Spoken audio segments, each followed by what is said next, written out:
तो वेलकम है दोस्तों। आज के इस वीडियो में हम लोग प्रॉपर तरीके से जानेंगे कि झारखंड हाई कोर्ट का फॉर्म कैसे भरेंगे। और मैं आपको शुरू से एकदम स्टार्टिंग रजिस्ट्रेशन से लेकर के पूरा प्रिंट आउट तक करके दिखाऊंगा, ठीक है।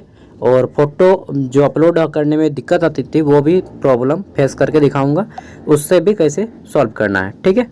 सबसे पहले आपको अपना मोबाइल या लैपटॉप जो भी है उस पर गूगल आ जाना है। एकदम डायरेक्टली मैं बताता हूँ, थोड़ा सा स्पीडली चलूँगा, ठीक है। तो गूगल आइएगा और यहाँ पे डायरेक्ट लिखिएगा रांची हाई कोर्ट। बस आपको लिखना है इस तरह से रांची हाई कोर्ट, ठीक है। आपको लिख लेना है और इसको थोड़ा सा ऊपर उठाना है। यहाँ पे आपको अरे भाई रुको थोड़ा सा। यहाँ पे आपको एक रिक्वायरमेंट का सेक्शन दिखेगा, इस रिक्वायरमेंट के सेक्शन पे आपको क्लिक करना है, ठीक है। क्लिक कीजिएगा, आपके सामने कुछ इस तरह से आएगा। इसको ऊपर उठाइए। अब देखिए यहाँ पे आपका लिखा होगा link for applying online application for the post of assistant for high court of Jharkhand, ठीक है। इसी पे आपको क्लिक करना है। तो जैसे ही क्लिक कीजिएगा आप लोग यहाँ पे आ जाइएगा। अगर आपका फ़ोन हो तो जनरली आदमी फ़ोन से ही अप्लाई करते हैं। आप लोग इस तरह से अपना डेस्कटॉप साइट ऑन कर लीजिएगा ये, ठीक है। तो चलिए मैं आपको फ़ोन से ही करके दिखा रहा हूँ, क्योंकि मैक्सिमम लोग फ़ोन से ही अप्लाई करते हैं, सबके पास लैपटॉप अवेलेबल नहीं है। अब देखिए यहाँ पे आपको अगर इसका नोटिफिकेशन डाउनलोड करना है तो नोटिफिकेशन यहाँ से डाउनलोड कर सकते हैं, ठीक है। डाउनलोड हो जाएगा। फॉर्म भरने का लास्ट डेट देख लीजिए, यहाँ पे आपका कई तारीख है तो 22 मार्च 2024 है, ठीक है। नेक्स्ट हम लोग बात कर लेते हैं रजिस्ट्रेशन के लिए। आपको यहाँ पे आ जाना होगा, ठीक है, दूसरे नंबर वाले सेक्शन पे। देखें ना, नहीं देखें, यहाँ पे देखिए ये एडवर्टाइजमेंट रजिस्ट्रेशन लॉगिन, ठीक है। तो आपको यहाँ पे आना है रजिस्ट्रेशन वाले सेक्शन पे, क्लिक कर लीजिएगा, आपका रजिस्ट्रेशन खुल जाएगा, ठीक है। यहाँ पे आपको ये कैप्चा कोड डाल लेना है और यहाँ पे आगे बढ़ जाना है। तो जैसे ही डालिएगा कैप्चा कोड, ये आपका नेक्स्ट प्रोसेस पे आपको ले जाएगा, ठीक है। तो चलिए मैं यहाँ पे दिखा रहा हूँ, ये कुछ इस तरह से ही होगा। यहाँ पे डाल देने के बाद आपको इस पर क्लिक करना है। आई हैव रीड, पूरा इंस्ट्रक्शन को पढ़ लिए हैं। फिर न्यू रजिस्ट्रेशन पे क्लिक कीजिएगा और आपका यहाँ पे रजिस्ट्रेशन सेक्शन खुल जाएगा, ठीक है। सबसे पहले आपको यहाँ पूछा जाएगा मिस्टर मिसेस क्या है, सेलेक्ट कर लीजिए। तो मिस्टर सागर, ठीक है। तो मैं MR सेलेक्ट कर लेता हूँ। अगर कोई महिला है तो मिस सेलेक्ट कर लीजिएगा, कोई शादीशुदी है तो MRS सेलेक्ट कीजिएगा, ठीक है। नेक्स्ट आपका यहाँ पे आपको अपना फर्स्ट नेम देना है। जैसे कुमार किसी का होगा तो ही मिडिल नेम दीजिएगा, नहीं तो डायरेक्टली फर्स्ट नेम और फिर अपना लास्ट नेम पे आ जाइएगा, ठीक है। यहाँ पे कोई कन्फ्यूजन वाली बात नहीं होनी चाहिए। जैसे मेरा नाम सागर साहब है तो मैं फर्स्ट नेम सागर दूंगा, लास्ट नेम यहाँ पे साव दूंगा। अगर कुमार साव होता तो मैं बीच में मिडिल नेम कुमार देता, ठीक है। किसी का होता है ऋषि मोहन नायक, ठीक है। तो यहाँ पे ऋषि दे देंगे, यहाँ पे मोहन देंगे, यहाँ पे नायक देंगे। अगर डायरेक्टली 2 वर्ड का नाम होगा तो फर्स्ट नेम और लास्ट नेम, समझ गए ना। चलिए तो इसको फिलअप कर लेते हैं। उसके बाद यहाँ पे नेक्स्ट है हमारा यहाँ पे जेंडर आपको अगर मेल है तो मेल पे क्लिक कीजिएगा, फीमेल तो फीमेल पे क्लिक कीजिएगा। तो फिलहाल मैं मेल पे ही रखूँगा। नेक्स्ट हम लोग देख लेते हैं। तो फिर है हमारा यहाँ पे मैरिटल स्टेटस, अगर आप विवाह किए तो मैरिट पे क्लिक कीजिएगा, सिंगल है तो सिंगल पे, ठीक है। और विडो है तो इस पर क्लिक कर दीजिएगा, विधवा वगैरह है तो। नेशनैलिटी इंडियन ही रहेगा। डोमिसाइल ऑफ झारखंड, यस, हाँ मैं झारखंड का नागरिक हूँ, ठीक है, यस पे ही रहेगा। नेक्स्ट है कैटेगरी। तो कैटेगरी यहाँ से आपको अपना सिलेक्ट कर लेना है, आप किस कैटेगरी से अप्लाई करना चाहते हैं। देखिए वैसे तो मैं BC1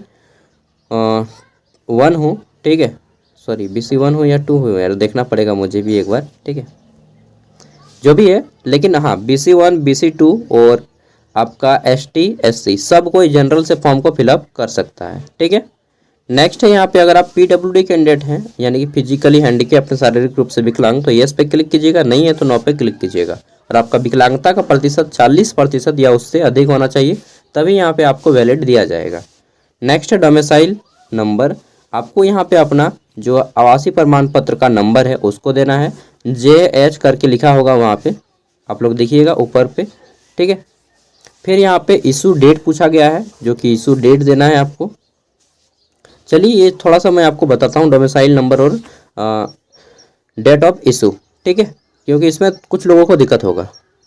देखिए जैसे मैं ये दिखा रहा हूँ, एक सर्टिफिकेट है, ठीक है, और इसी तरह से आपका भी रहेगा। यहाँ पे सर्टिफिकेट नंबर लिखा रहेगा, JHL करके लिखा है ना, बस इसी सर्टिफिकेट नंबर को टाइप करना है। और इशू डेट में देखिए नीचे में आपका एक डेट लिखा होगा इशू डेट करके, ठीक है। इस इशू डेट को आपको देना है और इशू डेट यहाँ पे नहीं है तो मेरा इस साइड पे दे दिया गया है, ठीक है। 6/11/2021 को मेरा इशू हुआ था। इस तरह से आपका रहेगा इशू डेट, ठीक है। तो आप लोग देख लीजिएगा या फिर नीचे में भी रहेगा, देखिए आपका यहाँ पर भी रहेगा, ठीक है, इशू डेट। तो आप यहाँ से भी आप अपना इशू डेट दे दीजिएगा, ठीक है। चलिए आगे बढ़ते हैं, आगे देख लेते हैं। तो हमारा नेक्स्ट ऑप्शन है यहाँ पे प्लेस ऑफ बर्थ, यानी कि आप किस स्थान पे जन्म लिए हैं, तो इस पर क्लिक कर लीजिएगा। आपने अपना गांव का नाम लिख देना है, ठीक है। फिर यहाँ पे पूछ रहा है एप्लीकेंट डेट ऑफ बर्थ, आपको अपना डेट ऑफ बर्थ सिंपली यहाँ पे जैसे ही क्लिक कीजिएगा तो डेट ऑफ बर्थ लिख लेना है, ठीक है, जो भी है आपका। आगे देख लेते हैं। नेक्स्ट आपको पूछ रहा है एज, आपका एज जो है 1 जनवरी 2024 के अकॉर्डिंग कितना हो रहा है। चलिए इसको मैं थोड़ा सा टाइप करके देखता हूँ या फिर ये लेगा, ठीक है, तो अपने पता चल जाएगा। जैसे मैं यहाँ पे ले रहा हूँ, कोई भी डेट ले रहा हूँ, ठीक है, 1 मिनट, तभी यहाँ पे क्लियर स्पष्ट हो पाएगा हमको, ठीक है।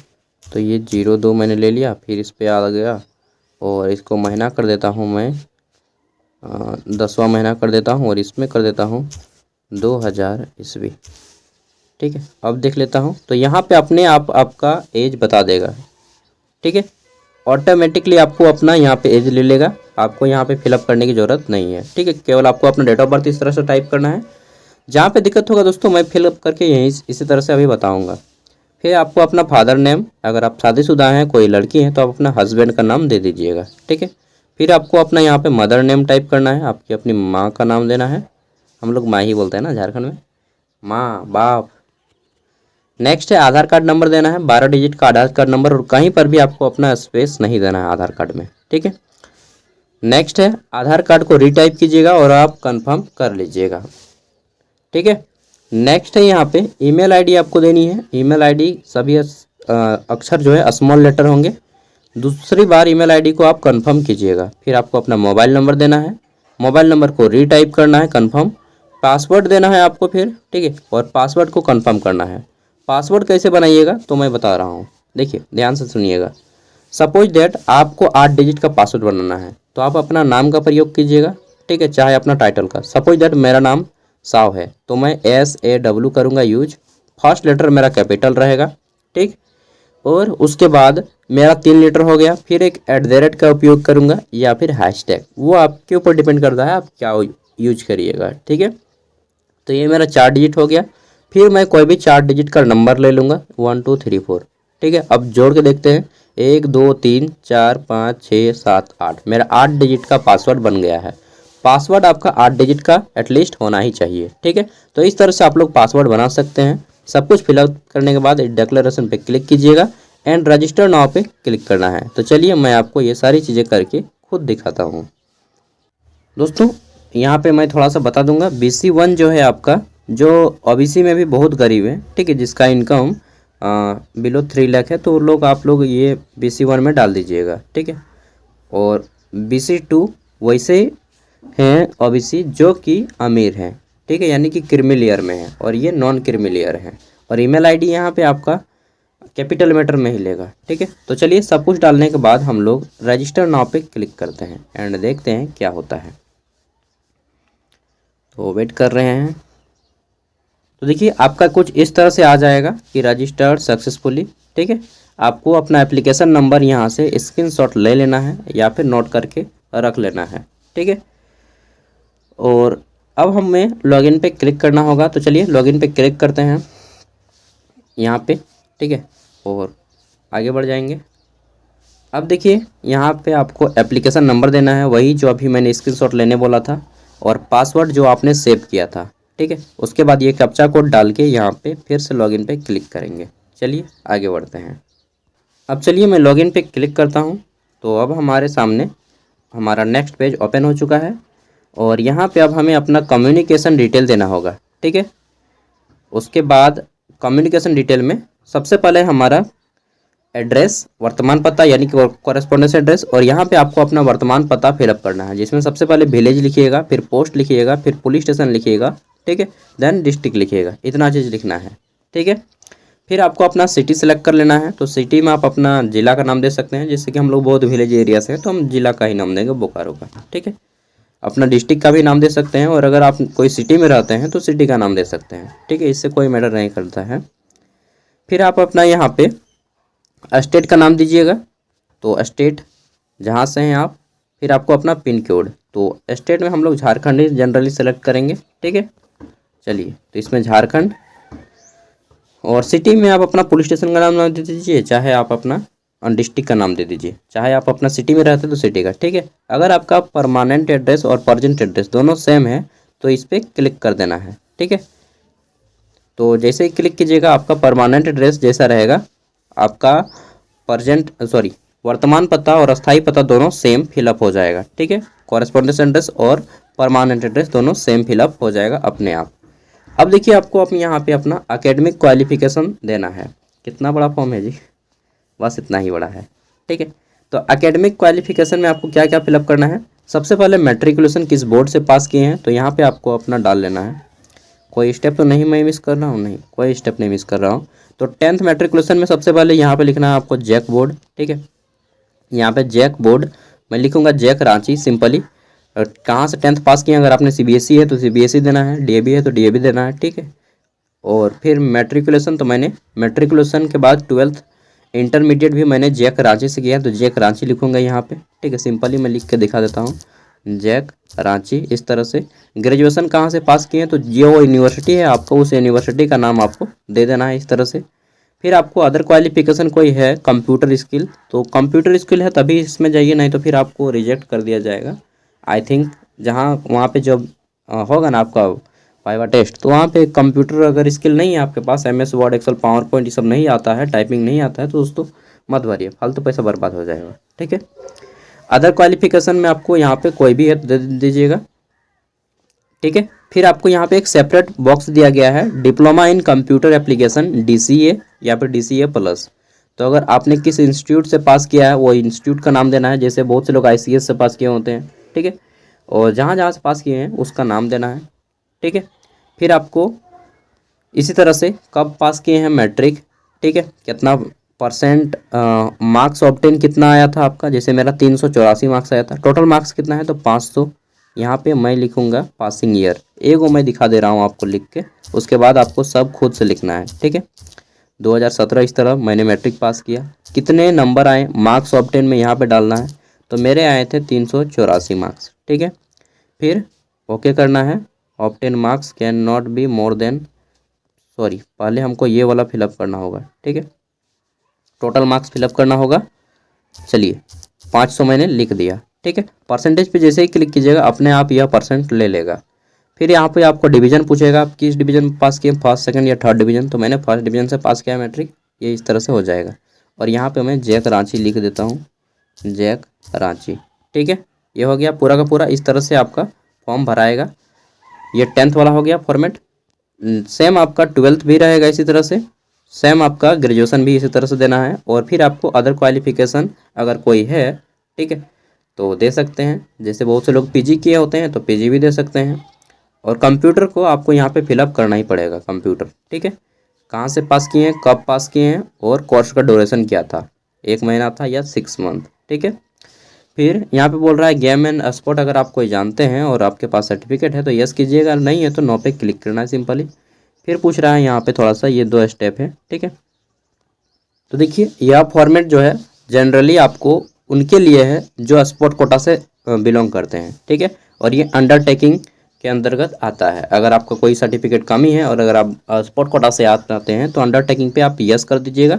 और अगर आप अंडरटेकिंग के अंतर्गत नहीं आते हैं तो आपको सिंपली यहाँ पे नो पे क्लिक कर लेना है। ठीक है, तो सभी कोई नो पे ही क्लिक कीजिएगा, क्योंकि यहाँ पे मैक्सिमम आदमी अपना नो पे ही सेलेक्ट करेंगे जो स्पोर्ट कोटा से नहीं है।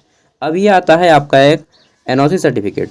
तो नो ऑब्जेक्शन सर्टिफिकेट वो लोगों के लिए लगेगा जो लोग किसी गवर्नमेंट इंस्टीट्यूट में काम करते हैं। ठीक है, उनको लगेगा जो किसी गवर्नमेंट इंस्टीट्यूट में काम करते हैं या फिर किसी प्राइवेट में काम करते हैं और यहाँ पे फॉर्म भरना चाहते हैं। ठीक है, कोई एम्प्लॉय हैं तो उनको नो ऑब्जेक्शन सर्टिफिकेट लगेगा, NOC सर्टिफिकेट। ठीक है, फिर आपको डिक्लेरेशन पे क्लिक करना है, सेव एंड नेक्स्ट पे क्लिक करना है। तो चलिए इस पर क्लिक करके आगे बढ़ते हैं।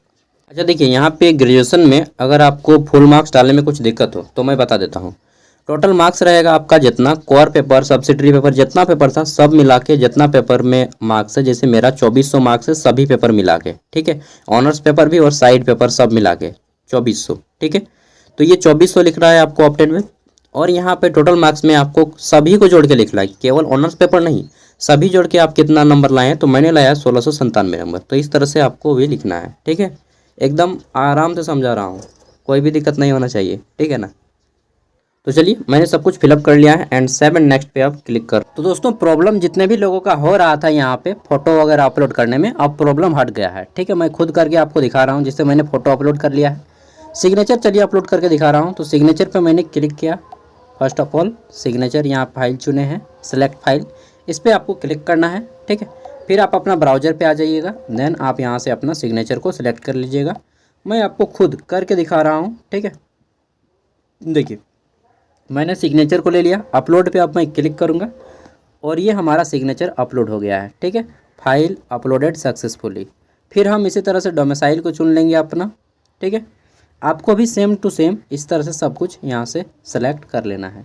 तो चलिए मैं यहाँ से अपना डोमिसाइल सेलेक्ट कर लेता हूँ एंड अपलोड पे क्लिक करूँगा।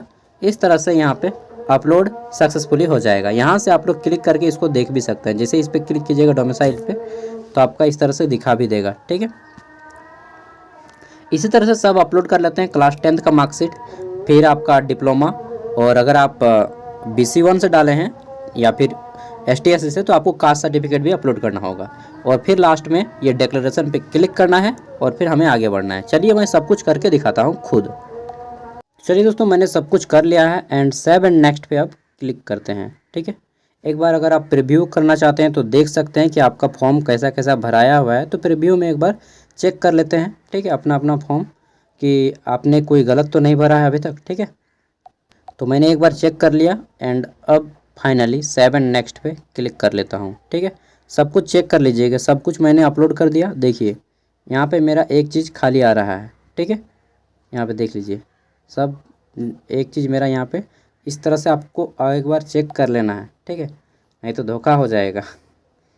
तो इस तरह से मैं इसको अपलोड कर देता हूँ। अब मेरा फ़ोटो अपलोड है, सिग्नेचर अपलोड है, डोमिसाइल अपलोड है, इस तरह से सब कुछ अपलोड हो गया। देन 7 नेक्स्ट पे क्लिक करेंगे। अब देखिए हमारा फॉर्म फाइनली सक्सेसफुली सबमिट हो चुका है और ये फॉर्मेट देख लिए हैं, ठीक है। इसको ऊपर उठाना है आपको पूरा। तो ये सबसे लास्ट में आ जाते हैं। यहाँ से आप पेमेंट का भी ऑप्शन है और प्रीव्यू का भी प्रीवियस का ऑप्शन है और लेग आउट का। तो चलिए हम लोग पेमेंट पे क्लिक करते हैं और पेमेंट के ऑप्शन पे जाते हैं, ठीक है। यहाँ से अपना पेज को आप प्रिंट कर सकते हैं और मेक पेमेंट पे क्लिक किए। अब देखिए आपका यहाँ पे मोबाइल नंबर होगा, आपका नाम होगा, अमाउंट होगा 500 रुपीज़, ठीक है। कैंडिडेट नेम, ईमेल ID, इसको ऊपर उठाना है एंड पे नाउ पे क्लिक करते हैं, ठीक है। और यहाँ पे हमारे सामने और कुछ ऑप्शन दे रहा है, चलिए देखते हैं। ये खुल नहीं रहा, धीरे धीरे खुल रहा है। देखिए पेमेंट प्रॉब्लम कर रहा है, हम 24 आवर बाद कोशिश करेंगे इसको एक बार, ठीक है। और एक बार अगर आपका पेमेंट फंस जाता है तो 24 घंटे बाद आपको पेमेंट फिर से करना है, ठीक है। मल्टीपल पेमेंट एक दिन में नहीं करना है। तो यहाँ पे पेमेंट का प्रोसेस बहुत स्लो चल रहा है, ठीक है। तो मैं बैक चलता हूँ, देख रहे हैं अगर बैक हो रहा है तो ठीक है, नहीं तो डायरेक्टली मैं इसको टैब हटा दूँगा एंड फिर से लॉगिन करना पड़ेगा हमें, ठीक है। जब आइएगा आप नेक्स्ट, फिर से उसी तरह से यहाँ पे आपको ओपन कर लेना है, ठीक है। 1 मिनट, इस तरह से ओपन कर लेना है आपको, ठीक है। एंड यहाँ से डायरेक्टली लॉगिन कर लीजिएगा तो आपका फिर से फाइल खुल जाएगा और यहाँ से आप पेमेंट कर लीजिएगा, ठीक है। जो भी आपका है करके लॉगिन करके आप पेमेंट कर लीजिएगा नेक्स्ट डे पे। तो इस तरह से ये फॉर्म उतना आसान नहीं है जितना इजीली दिखता है, ठीक है। थैंक यू, बाय, मिलते हैं नेक्स्ट वीडियो में। पेमेंट होगा तो मैं फिर से बता दूंगा, बाकी पेमेंट हो जाएगा, कोई दिक्कत नहीं है। दिक्कत होगा तो कॉल कीजिएगा यहाँ पे हेल्पलाइन नंबर पे। हेल्पलाइन नंबर कहाँ है जी? तो होम पे आते हैं, यहाँ पे देखिए आपका कॉन्टैक्ट अस में ये हेल्पलाइन नंबर है। इस पे नंबर पे आप फ़ोन करके पूछ सकते हैं अगर आपको कोई पेमेंट के रिगार्डिंग या फिर किसी भी रिगार्डिंग कोई दिक्कत होती है तो, ठीक है। 10:30 से 5 बजे के बीच में। थैंक यू, मिलते हैं अगली वीडियो में, तब तक के लिए बाय। और ये ईमेल ID है, इस ईमेल ID पे भी आप ईमेल कर सकते हैं इनको।